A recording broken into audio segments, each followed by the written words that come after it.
Welcome to the Genius Factory. Enjoy the video.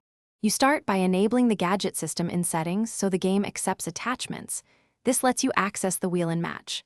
Once enabled, open the gadget wheel with your grab input and assign a gadget to slot 1 or 2. Do this before the timer runs down. Make sure you've purchased or unlocked the gadget in the shop or from your loadout, otherwise it won't appear.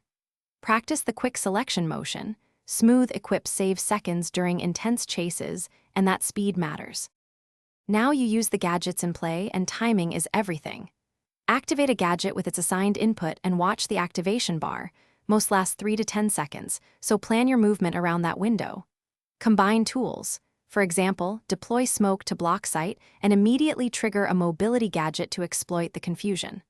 Also, track cooldown timers on screen so you don't waste a gadget while it's recharging. Once done, reposition. Using a gadget is about creating a short to finish a gadget sequence, neutralize effects and reposition so you're not caught during cooldown. You want control before the gadget's ready again. If you've used multiple gadgets, stagger re-engagement. Wait 1/2 to full cooldown to ensure you're not empty when an opponent appears.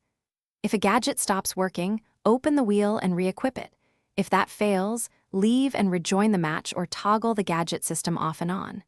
This usually clears glitches. If not, restart the game.